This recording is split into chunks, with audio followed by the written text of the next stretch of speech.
Goodness. And hello, and greetings, and welcome, free men, free women, and free non-binaries of the 21st century. Good to have you. My name's Tad, last name Williams, middle name, don't call me late for supper. Sorry for the sneezing, they're making dinner upstairs and the smoke has drifted down. They must be burning the hell out of those pancakes because it's official breakfast for dinner night. Anyway, a huge pleasure to see you all, and good to be here with you. I will be reading in just a few minutes. Trying to think if there's anything else to talk about. No. Oh, one thing I should mention. We have an official title now for the third volume of what was the trilogy, but is now the tetralogy. Yes, I'm ashamed. I'm still ashamed. I will always be ashamed. It's just humiliating. But that is not apropos of what I was going to say. What I was going to say is we have a title now for the third volume. It is called Into the Narrow Dark. And Narrow Dark is one word, Narrowdark, Into the Narrow Dark. And so the fourth volume and final volume, will be called The Navigator's Children, which was the original title for the last volume, when I thought the last volume was going to be the third. Anyway, so now you know. And knowing is at least half the battle when it comes to trying to keep track of how long a Tad book is going to be by the time it's finished. So what else? Anything else? Anything else? No. As mentioned, it's Sunday here. We're hanging out, having a family thing, but not an official family thing, just a family thing. Two of our young people are upstairs making dinner, which is a good thing. And I am going to have it afterward, but that's okay. I don't mind. And it's pancakes. You know, we can reheat pancakes pretty easily. So what else? Anything else? Anything else? I can't think of anything I really need to talk about. We're just doing our normal thing here, as usual, working. As I mentioned last night during the 2 a.m. broadcast, I'm actually working on about 3 different books at the moment. I'm doing various things for Brothers of the Wind, which is coming out in October. People are reading, and I am doing some work with Into the Narrow Dark, and then I'm also re-entering The Navigator's Children, because I'm on a fairly tight schedule with getting that finished as well. So I'm working on all those things. I hope you guys are doing things that you enjoy doing, as I do. No complaints about having to work, because I like what I do. So anyway, let me check in, see who's sitting out here waiting to be acknowledged in their here-ness. Who's here? Jerry. Hello, Jerry. We meet again indeed. Nancy, hello. How's it going? Going well, actually, under the circumstances. Brenna, pleasure to see you. Good evening. Carl, hello. Hope all is well there. It is. We're doing fine. I hope you're good on your end as well. Ray, greetings to you, sir. Emily, hello. Barban, good to see you. Claudia, you too, good evening. Jared, hello. James, good to see you as always. James D. Scott, Sydney's back in lockdown. Oh, God, that's right. Well, my sympathies, but I'm glad you're going to spend a little time with us. Becca, good to see you. Ron, as always, good to see you too, buddy. Medardo, yes. Welcome aboard, sir. Bienvenido. James, we already said hello to. Ray, but oh, that's all when I was sneezing. Miss Jackson, if you nasty, says Alexis. Hi, Alexis. Everybody's like, I sneeze, and all of a sudden my comments section is full of people filling up saying Gesundheit, which is very sweet. It's very kind. I promise not to sneeze anymore. At least I'm going to try not to. But as I said, they are doing things upstairs that are drifting down through the air vents into my office. Let's see what we've got. Chris. Hi, Chris. Good to see you. James, we already said hello. Kristen, hello. Good to see you. So I think that's everybody who's checked in that I've said hello to. I guess there may be some other people who are not bothering to check in, and that's fine too. Nobody should feel they have to be public to be present. I only have to because I'm the one who's doing the reading, and it wouldn't really be a live broadcast if you couldn't see or hear me. It would kind of defeat the point. Anything else? Nah, just, stuff. Just stuff. I'm reading my own work, which is always both interesting and depressing.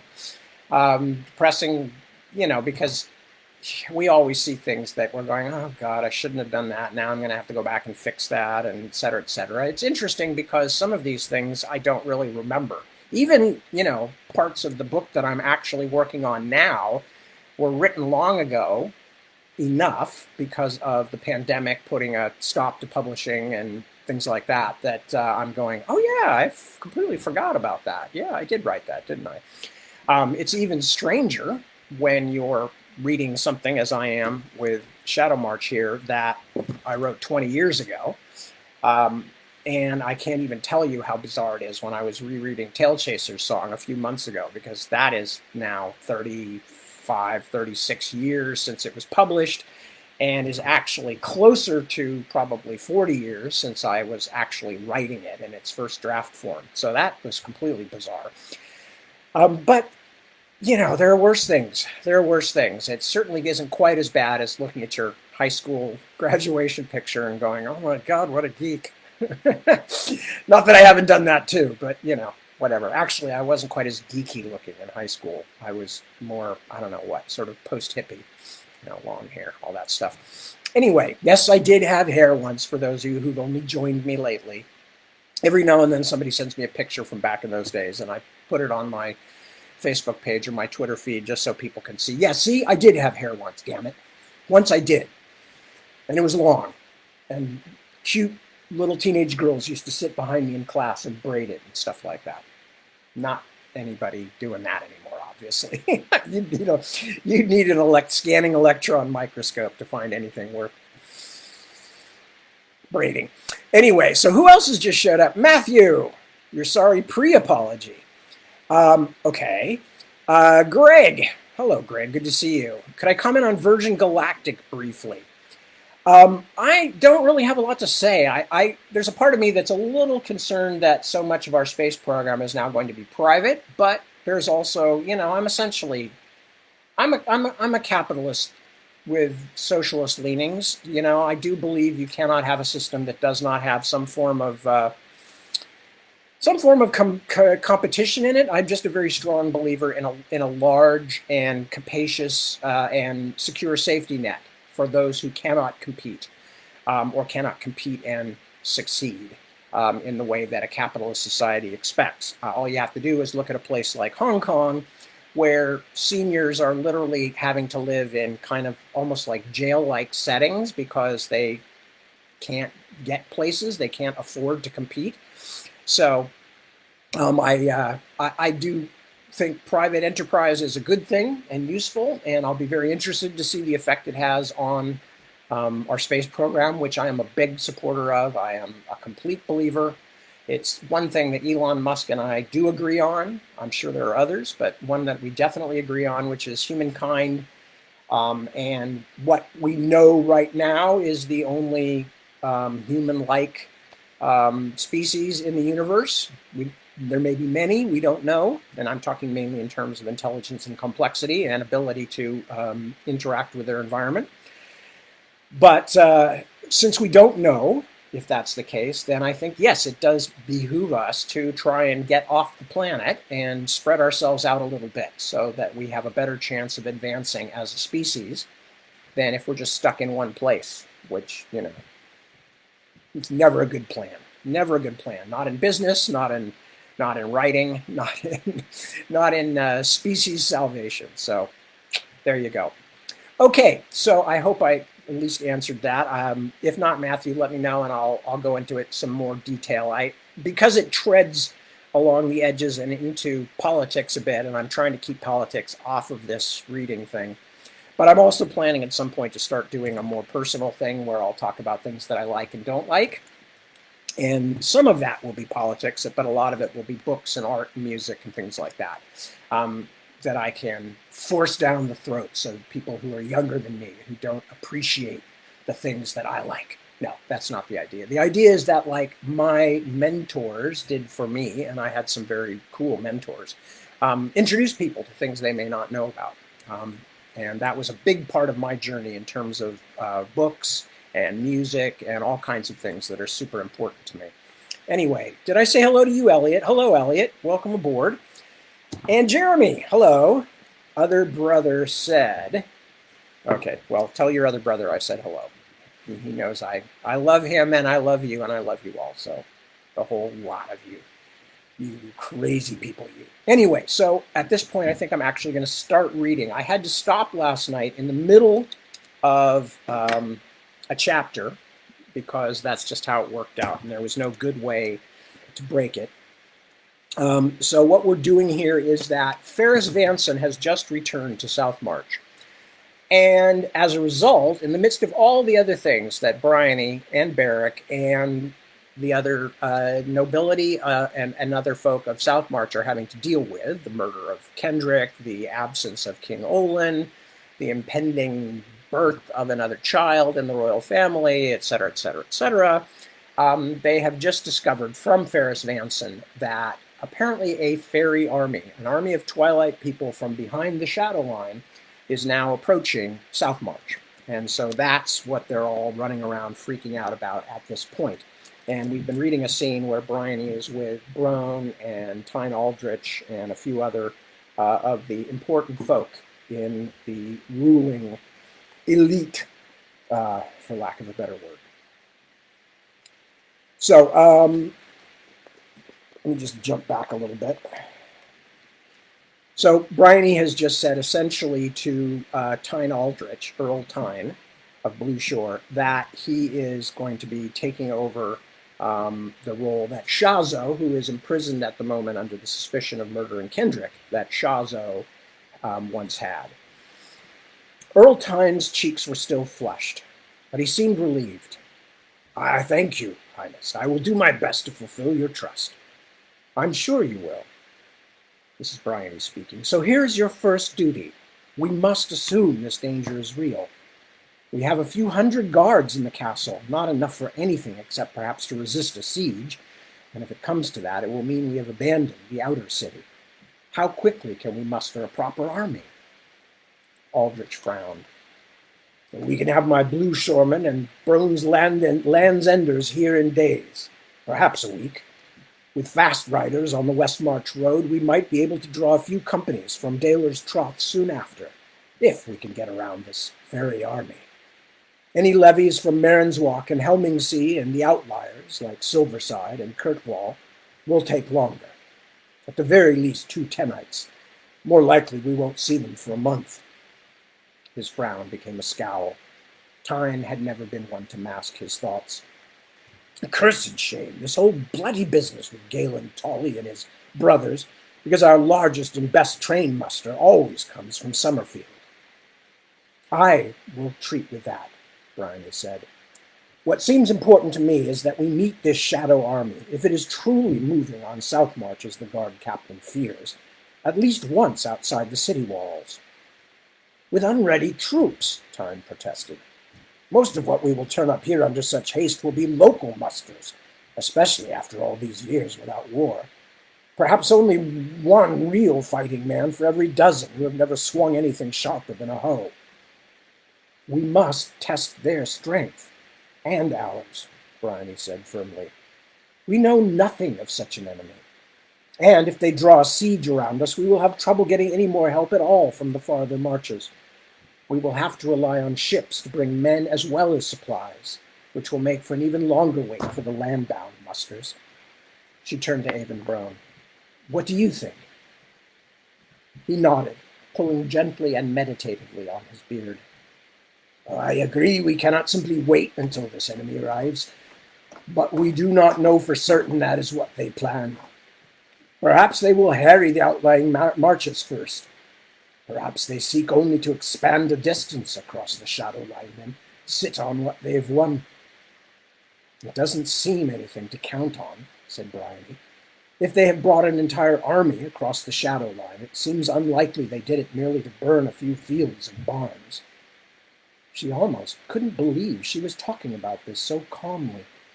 People were going to die. The country had been largely at peace for her entire lifetime, and the Twilight people had not stirred out of their shadows for generations. How had this fallen to her? Roan sighed. I agree, but we must begin the muster immediately, Highness.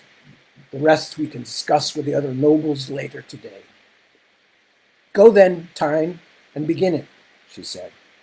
I may be asking an impossibility, but let your messengers go out with as much secrecy as they can, and take their messages straight to the local lords and mayors, without stopping to discuss it in the taverns. Tell them that if anyone hears of their errand before the one to whom they are sent, they will spend the next year chained in the stronghold next to Shazo. That will not keep everyone quiet, Tyne argued. Some will risk shackles to warn their own families. No, but it will help, and we will not give the messengers any information that they do not need. She summoned a young page from outside the chapel door. He came in as hesitantly as a cat walking on a wet floor. Call Ninor, she told him. And when he was gone, she said, I will send out letters under my seal. Very good, said the Earl of Blueshore. Then they will not be able to argue that they did not understand the importance, or that the messenger did not tell them straightly what was needed. You two go and see to it, please, and the arrangements for this evening's council as well. Send in Vanson as you go. Broan gave her the raised eyebrow once more. Do not be too hard on him, Highness, please. He is a good man. I will deal with him as he deserves, she promised. Chert had managed by a certain stealthiness to make his way home through the back streets of Funderling Town without having to explain why a finger-sized man was riding on his shoulder. He could not, of course, avoid giving an explanation to everyone. Have you found him? Opal demanded. Then her reddened eyes opened wide as she saw Beetledown. Earth Elders? What is that? He's a who, really, her husband told her. As for Flint, no luck, not yet. The little man stood up on Chert's shoulder and doffed his rat-skin hat before making a small bow. Beetledown the bowman, I hate, toilsome lady. Chief one of the gutter scouts, directed by Her Sinuous Majesty Queen Upsteepleback, to help find your lost boy. He's here to help. Chert was tired and didn't have much hope left. In fact, the whole thing struck him as a bit ridiculous.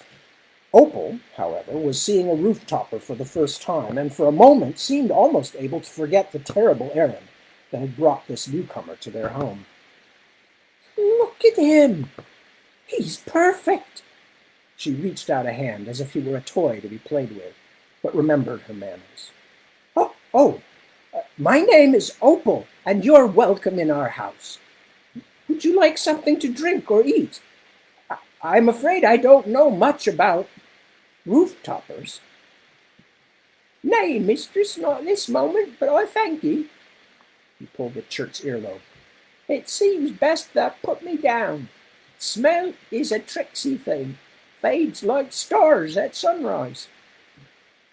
He's going to sniff Flint's shirt, Chert explained. It seemed to need some additional clarification, but he couldn't summon any. Opal, however, seemed to find it all perfectly straightforward. Let me carry you. I haven't swept the floors today, and I'm ashamed. She reached out a hand, and Beetledown climbed onto it. Did your queen really send you?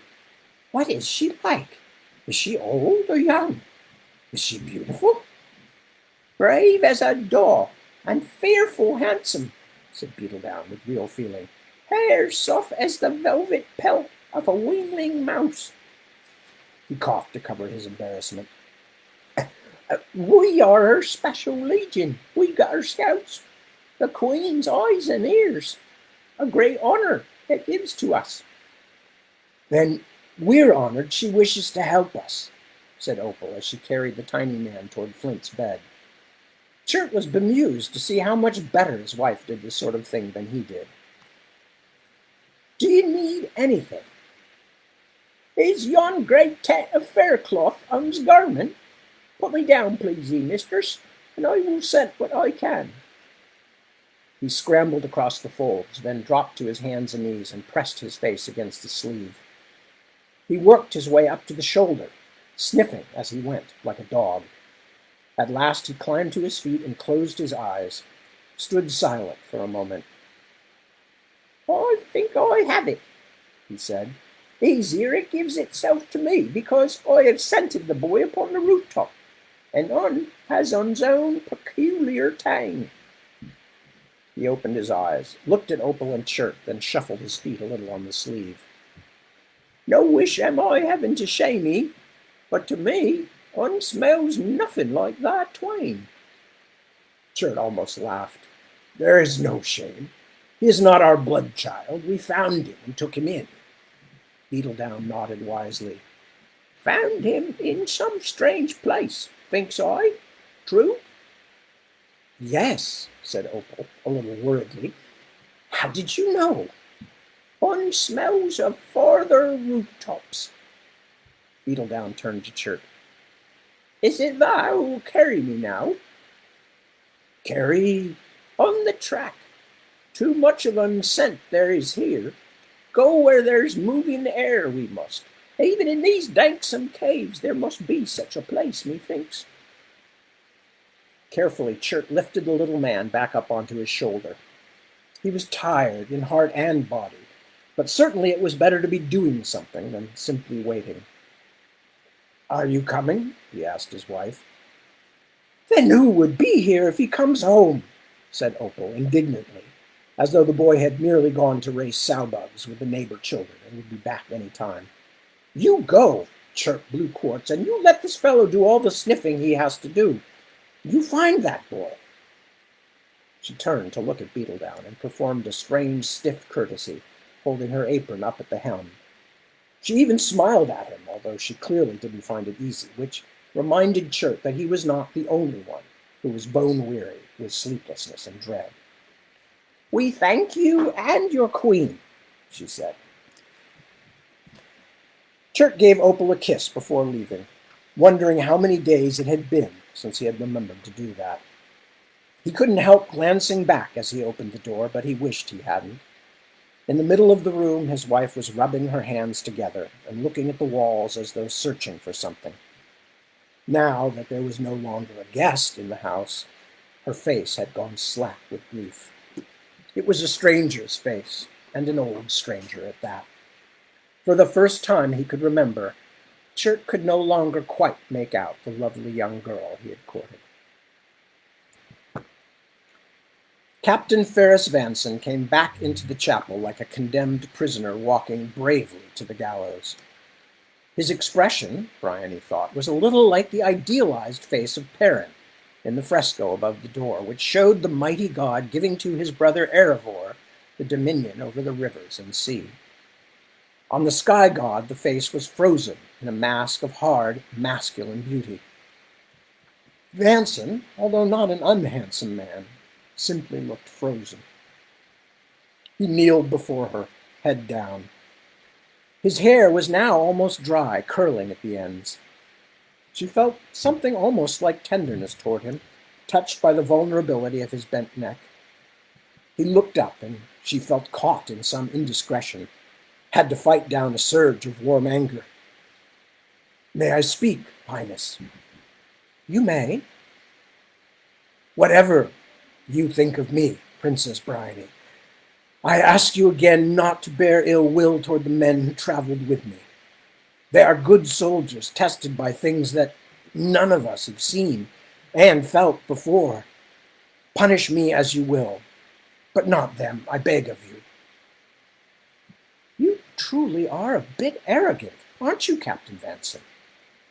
His eyes widened. "Highness, you assume that you have done some great wrong for which you must be punished. You seem to think that, like Cupolas, the life-giver, your crime is so great that you must be staked on the hillside as an example, to be picked at by the ravens for eternity.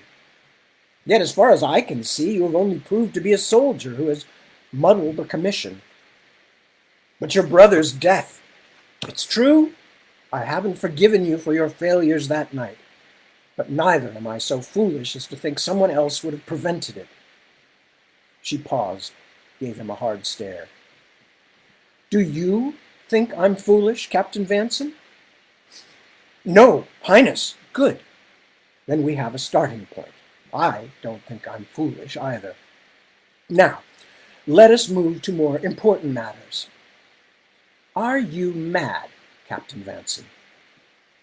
He was startled, and she almost felt ashamed of herself, but there were times when she could not bend, could not be too kind and thus seem weak.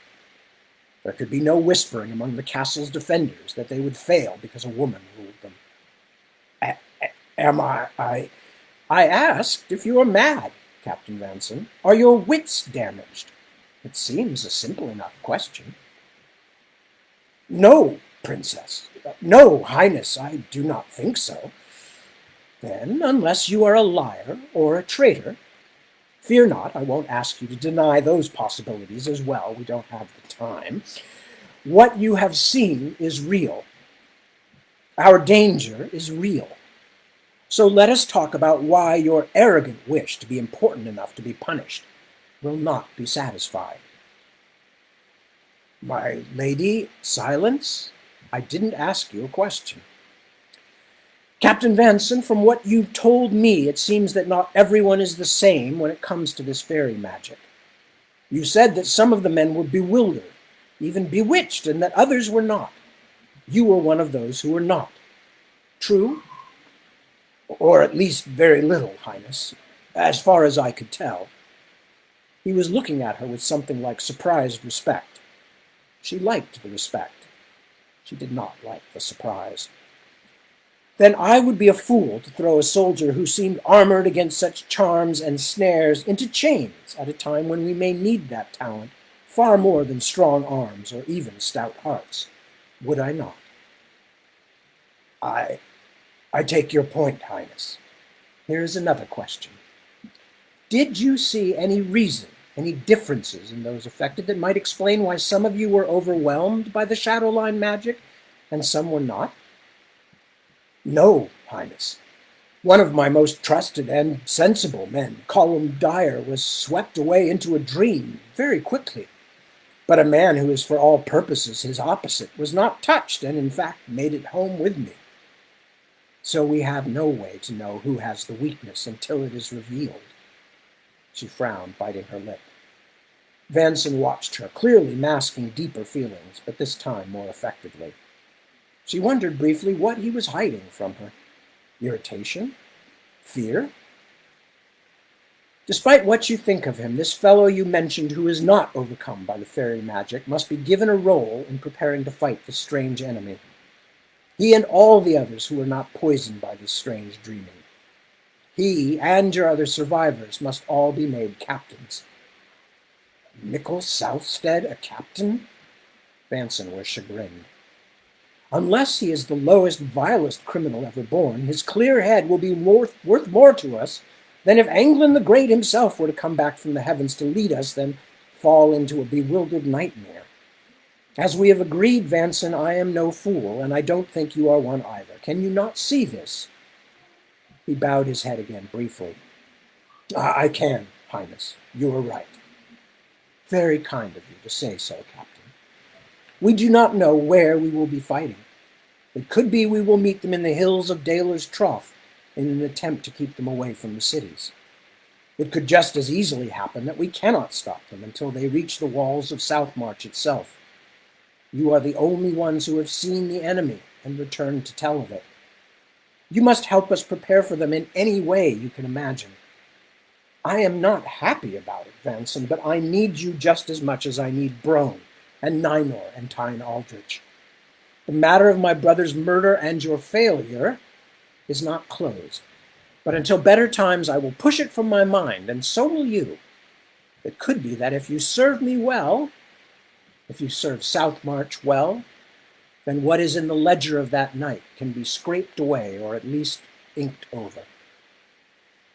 I will do all that you ask, Highness.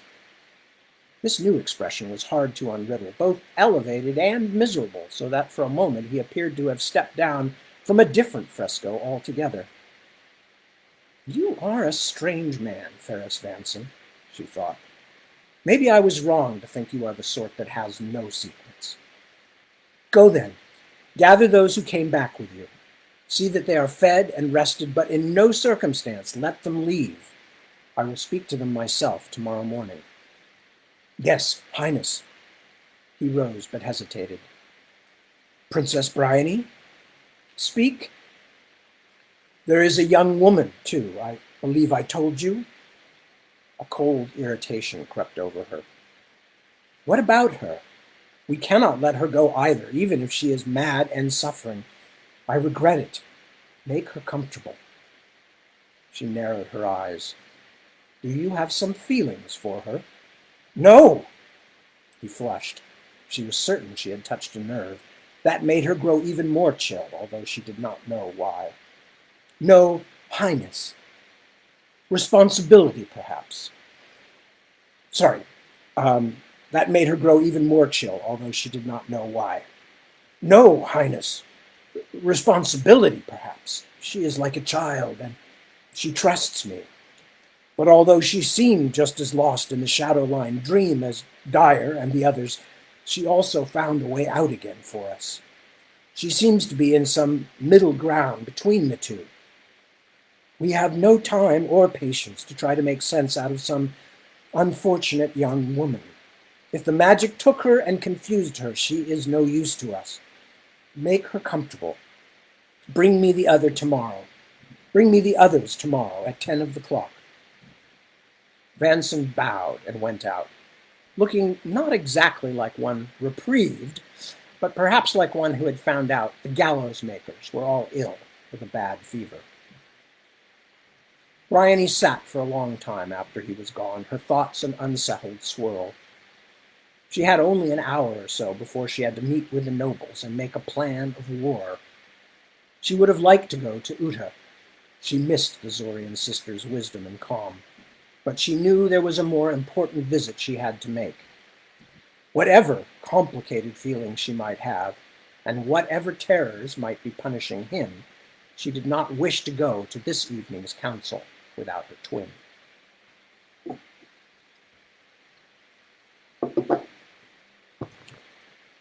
The scourge of the shivering plain stood on a hillside at the edge of the line of trees, looking down on the valley and the town that bestrode the river at its bottom. The sun had vanished behind the top of the hills, and lamps were already being lit all along the dark valley, even though evening was still an hour away. Yasamez turned and reached out with her thoughts, feeling back toward the shadow line. The mantle of shadow, the web of careful, ancient enchantments that had trailed behind her for days like a cape of mists, the vast, mortal bewildering essence of the Quar heartland that had hidden and protected her marching army had now stretched to its limits and was beginning to thin. She knew that it would reach no farther into these fields, that where she went from now on she must do beneath the bright sun or the unclouded stars. That was why she waited for night. The seal of war glowed on her chest like a coal. Its weight was both comforting and terrifying. For year upon long years she had waited for this hour to come. Whatever befell would have much to do with her decisions in the days ahead, and she would have had it no other way. Still, many would die, and many of them would be of her own kind. Like almost all warriors, no matter how fierce, it was not easy for her to see her own killed, whatever the need. She turned and walked back up the hillside. Although her armor was covered in long spines and the trees grew close together here, she made no sound. In the woods along the hilltop her army had gathered. With the mantles weakening, their bright eyes glittered in the gathering dark like a sky full of stars as they watched her pass. No fires had been lit. Later, when she had a better idea of what she faced, had learned something of the mettle of her Sunlander enemies, Lady Porcupine might find it useful to let them see her army's fires burning on the hills and plains, let them count the blazes with chilling blood. But not tonight. Tonight, the people would come down on their foes like lightning from a cloudless sky. Her tent was a thing woven of silence and thickened shadow. Several of her captains awaited her inside its surprisingly large expanse, seated around the dim amethyst glow of her empty helmet in a circle like the whispering mothers who nursed the great egg. Yasamas wished she could send them all away. There was always that still moment before the noise and the blood, and she preferred to spend it by herself. But first there were things she had to do, and even a few hated formalities she must observe. Morning in eye of the changing people was waiting, her naked chest heaving.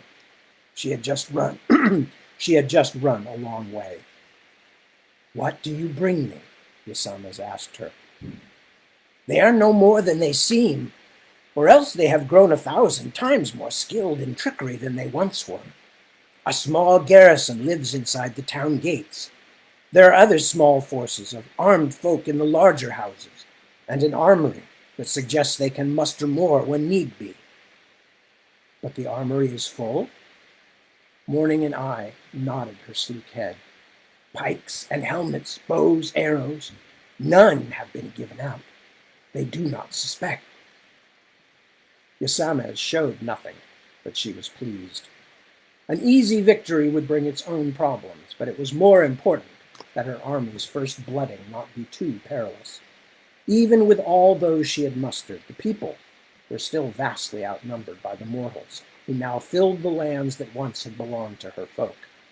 She relied on surprise and terror to increase the size of her host tenfold. "Hammerfoot of First Deep." "Yes, lady."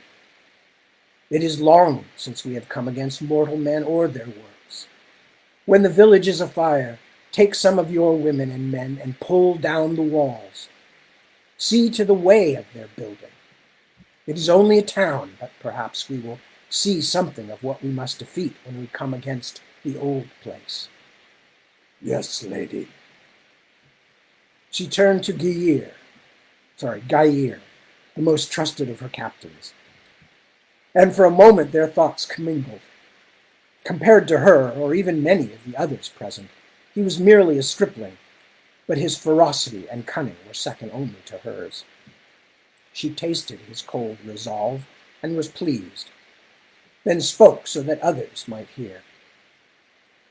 "When we are putting the town to fire and the people to slaughter, it is my wish that a large number be allowed to escape, or at least to believe they are escaping." She paused for a moment, considered unflinchingly the horror that would come. Let them be mostly females, and their young. Stone of the unwilling, flickered, stirred. But why, lady? Why show them mercy? They never showed us any. When they found my people's hive in the last great battles, they burned it and clubbed our children to death as they came out, screaming and weeping. It is not mercy. You should know that I, of all the people, have no such failing when it comes to the Sunlanders. I wish the news of what happened here to spread. It will fill their land with terror. And the females and young we allow to escape will not take up arms as their males might. But in the cities we besiege, they will need to be fed and watered, taking resources from those who do stand against us. She slipped Whitefire from its sheath and laid it beside her helmet. There was no fire in her pavilion of shadow. The sword's lunar glow gave all the light. We have not spilled the blood of mortals since we retreated behind the shadow line. Now that is ended. Let the book of regret remember this hour, even beyond the world's end. She raised her hand. Sing with me, for the sake of all the people. We must now praise the blind king and the sleeping queen, and swear our fealty to the pact of the glass. Yes, we will all swear to it together, think what we might. Then we will take flame and fear to our enemies. And that is the end of part 2. So now we are starting part 3. As you can see, we are moving our way through the book. This is what's left. Part 3, Fire. And Perrin went among them, and heard their cries, and when they told him, not knowing who he was, of the terrible beast that beset them, he smiled, and patted his great hammer, and instructed them not to be afraid. From A Compendium of Things That Are Known, the Book of the Trigon. Chapter 27, Candler's Town. The Tale of Years. Each page turned is a page of fire. The tortoise licks his burned feet and stares into darkness. From the Bonifall Oracles. He knew he had to pay attention. Beric knew that what was happening was terribly important, if hard to believe. He also knew that his sister was expecting him to shoulder some of the burden. He just didn't know whether he could do it or not. It was the dreams, the harrowing dreams, wearing him away just as the powerful ocean waves broke down the causeway between Southmarch's castle and town, so that men had to labor constantly to build it back up again. Sometimes he found it difficult to remember what it felt like simply to be Beric. There were nights when he woke scratching like a beast at the inside of his chamber door, locked each night by his servants to prevent him from walking in his sleep. Other midnights he came gasping up from nightmares, half certain that he had changed into something else entirely, and could only sit in the dark, feeling at first his hands and arms and then, reluctantly, his face, terrified that he might find some dreadful transfiguration had taken place to match those dreams of violence. In many of the dreams he was surrounded by faceless shapes that wanted to imprison him, perhaps even kill him, unless he destroyed them first. Always he woke sweating, breathless with fear that he was becoming some brute beast like a shape-changer out of some old nurse's tale. And worst of all, that this time the dream creature whose neck had just snapped in his hands would turn out to be a real person he had attacked. Someone he knew, perhaps even someone he loved. In fact, there seemed little separation now between the madness of nightmare and what had been the sanctuary of wakefulness. In the dim hours of the previous night, he had awakened with a voice in his ear, someone speaking as though they sat right next to him, although the room was silent but for the breath of his slumbering page. "We do not need the mantle any longer," it had said, a woman's voice, commanding, cold.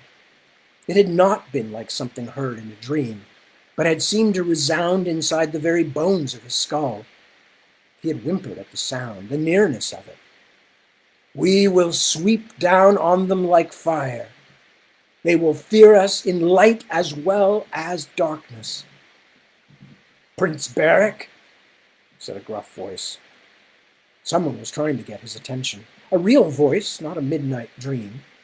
He shook his head, trying to make sense. "Prince Beric, we know it is an effort for you to be here, and we are all grateful for that. Shall I have someone bring you wine?" It was Avon Brone speaking, clumsily trying to let him know he was not paying attention. "Are you ill again?" Bryony asked quietly. "I am well enough. It is the fever, still. I do not sleep well." He took a breath to clear his head, struggling to remember what the others had been saying. He wanted to show that he was worthy to sit beside his sister. "But why should these fairy beasts come here and attack us?" he asked. "Why now?" "We do not know anything for certain, Highness." That was the quiet one, Vanson, the guard captain. Beric wasn't certain what he thought about the man. Bryony's anger with him had been reasonable. Letting a reigning prince be killed in his own bedroom was obviously a dereliction of duty, and under old King Euston, the captain's head would probably have been on a spike above the basilisk gate weeks ago. So he was not quite certain why she now seemed to be treating the young soldier like an important advisor. He dimly remembered Bryony saying something about it as they made their way to this council, but his head had been pounding from the effort of getting up and getting dressed. "All I can say is that the creature we caught said something about someone leading an army, coming to burn our houses," Vanson went on. "Strangely, it was a she, the goblin said, was going to do it.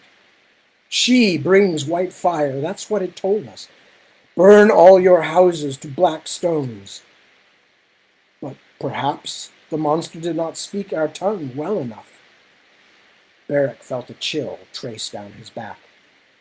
Vanson's words were much like his dream, the cold female voice out of the empty night.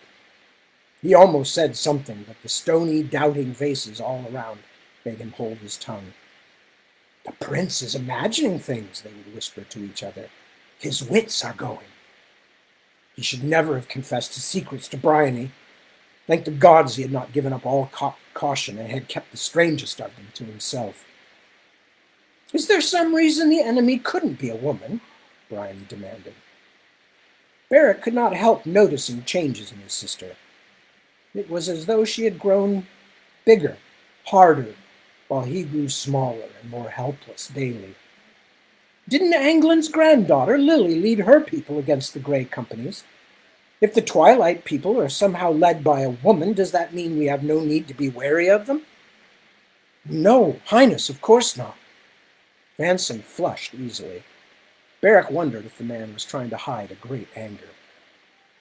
"But the princess raises an important question," said old Stefan's Ninor, with surprising matter-of-factness.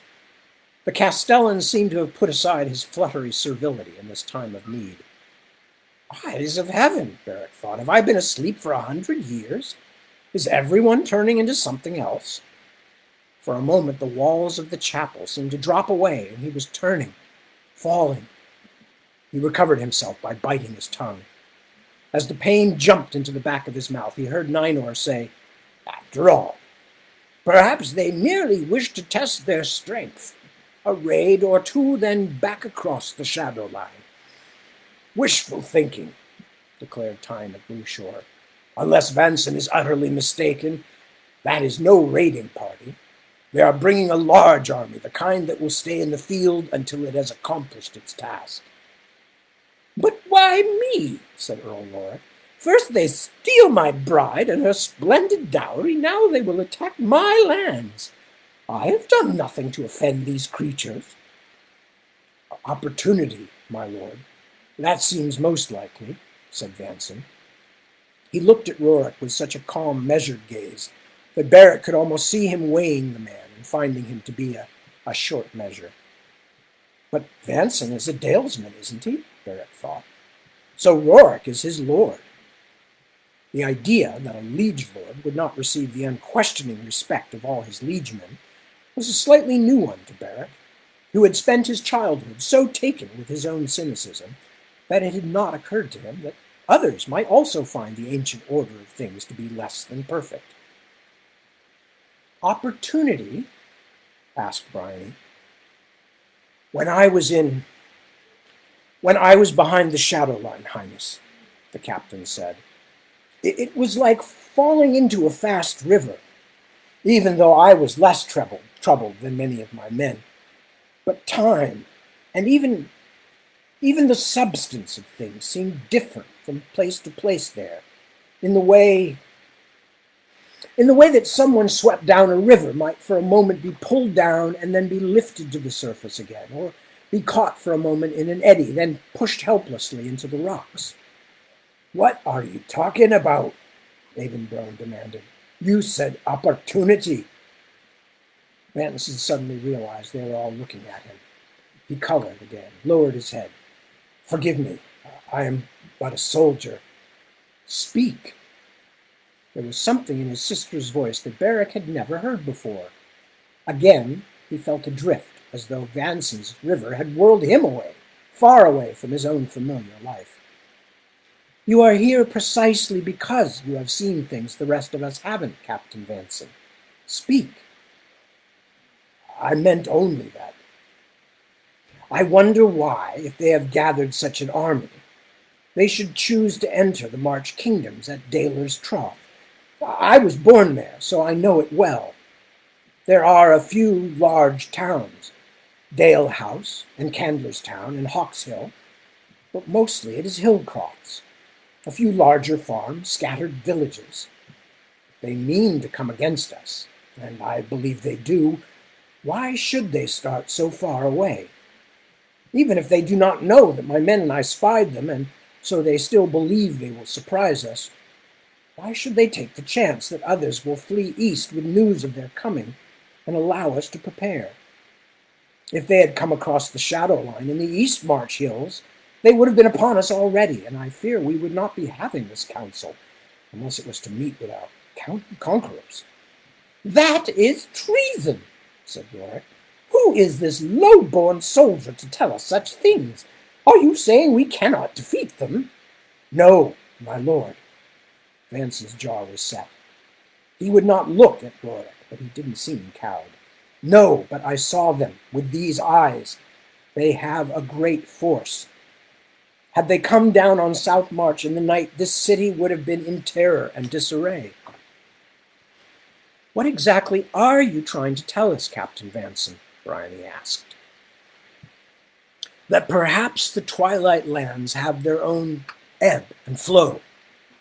He looked at her, almost imploring her to understand. Perhaps they came through in the only place they could. It is hard to say what I mean. There are no words for it. Perhaps the captain is right, said Earl Gowan, whose fiefdom in Helmingsea included a small but excellent personal navy. Gowan usually had the air of someone who joined a discussion, no matter how serious, chiefly for amusement. But perhaps they have no interest in South March. Perhaps the hobgoblins are only a raiding party after all, and you're mistaken. Or perhaps their goal is farther south, in Cyan. Wasn't it King Carol of Cyan who led the armies of Ion against them once upon a time? Perhaps they want revenge. Barrett could feel an easing of tension around the table. Some of the other nobles nodded their heads, agreeing. No, he said. He had been silent a long time. The others seemed surprised even to hear the prince speak. They want this place, South March. They lived here once. That is an old tale, Roland said slowly. I am not certain it is true, Highness. But Beric knew it was true, as certainly as if he had wakened on a cold, damp day and knew it was going to rain. He was not, however, able to explain why he was so sure. Not just a tale, was all he could muster. They lived here once. Old Ninor cleared his throat. It is true that there are stones beneath the castle, and in the deep places that are part of some older stronghold. Men have lived here a long while, even before Anglin spoke, said Time dismissively. And the Funderlings were here when men arrived, everyone knows. This is all beside the point, said Bryony. Much as some of you might wish it, we cannot hope the Twilight people are going to Siam to revenge themselves on Carol's heirs and leave it at that. They are in our lands. Every farm in Daler's Trough is a part of the March Kingdom. Just as Rorik is their lord and must protect those people and those lands, it is up to the crown of Southmarch to help him. Earl Rorik brushed a curl back from his forehead. He had made a concession to the fact of a war council. His outfit, though beautifully tailored, was considerably short of his usual extravagance, but he still looked no more ready for combat than would a peacock. Well, what do you plan, Highness? He looked around at the other nobles, unhappily aware of how glad they all were that his lands, not theirs, would bear the brunt of what was coming. We will fight them, of course. Bryony suddenly seemed to remember her brother. She turned to Beric with the tiniest flicker of the shame-faced smile that he alone knew well enough to recognize. If you agree. Of course. A thought had come to him, a simple thing compared to all the dreadful visions that had been plaguing him. Simple and satisfying. We will fight. Then we must finish our preparations, she said. Lord Brone, Lord Aldrich, you will proceed as we discussed earlier. We must put an army into the field now, if nothing else, to see how strong they are. Avon Brone and Time slowly nodded their heads, weighty men with weighty concerns. And I will lead it, Beric announced. What? Bryony recoiled as though he had slapped her. He was almost pleased to see her look so startled. A small, resentful part of him knew that she had grown accustomed to making decisions without him. Now, that would end. But, Beric, you have been ill. Avon Brone thumped his big hands down on the table, then crossed his arms, hiding those hands in his jacket, as though he feared they would get into mischief. You cannot take such a risk, Highness, he began, but Beric did not let him finish. I am not a fool, Lord Brone. I do not imagine I am going to single-handedly drive off the Twilight people. I know you think I'm only a crippled child, and a headstrong one at that. But I will go, and I will lead our army, at least in name. The Silver Wolf of Anglin must be on the field. Anything else is unthinkable. The glorious idea that had seemed so clear and so obvious a moment ago now seemed a bit muddled, but he pushed ahead. Someone said earlier that Rorik must go to show that the nobles of these lands will fight for what is theirs. Everyone knows that the people of Southmarch are frightened by the terrible things that have happened. Our father, a captive, Kendrick, dead. If Vanson is right, even darker days are coming. A war against things we hardly understand. The people must see that the Eddens will fight for them. There are 2 regents, after all, which is an uncommon luxury. One of us must go into the field. His twin was so angry she could barely speak. It only made Beric feel more coldly comfortable with his decision. And what if you're killed? I told you, sister, I'm not a fool. When King Lander put on his father's crown at Cold Grey Moor and fought the Twilight people, was he in the vanguard trading blows? But he was remembered for a great victory, and his people treasure his name. He realized too late he had said something foolish. They would misunderstand. And they did. This will be no place for a young man trying to make a name for himself, Tyne Aldrich declared angrily. I beg your highness's pardon, but I will not stand silently and see men and land put at risk so you can earn a reputation. Now Beric was angry too, but mostly at himself. What he couldn't explain, what he could barely acknowledge himself, was that the lure of his idea wasn't glory, but resolution. That he would thrive in the simplicity of the battlefield, that he would not need to fear his own anger or even the madness growing inside him, and that if he died, it would be a relief from the dreams and the great fear. I know what kind of place it will be, Blue Shore, he told the new master of arms. Or at least I can guess. And I certainly know my own failings. Would you rub my nose in them? Tyne's mouth snapped shut, but his eyes spoke for him. Prince Beric and I must talk about this. Bryony had pushed down her anger now, hidden it behind a mask of determined calm. She's turning into father, Beric thought, but not the way that I am. It wasn't a happy realization. She has inherited his grace. I have his curse. We will talk all you wish, Beric told his twin, but I am going. And he knew it was true. He was one of the reigning Edens, after all, and at this moment there was a hard, cold thing inside him that none of them could match. He would have his way. And that's where we're going to stop. That worked out time-wise. So, with that, I say, ooh, my ears itch. No, that's not what I say. Well, that is what I just said, but that wasn't really the intent of what I was trying to get across. I am going to see you all, as far as I know. I mentioned once that Deb and I might go away for a few days at some point, but nothing like that is being planned yet. So I will assume, as always, that, or as most always is, that I will be here next Sunday, first at 2 a.m., then at 7 p.m., and I will be continuing with Shadowmarch, and of course there is much excitement, violence, danger, flame, war, blood, screaming, yelling, magic, etc. We're just getting into the good stuff now. So I will see you then. And in the interim, I thank you for your very kind attendance and your sharing your time with me.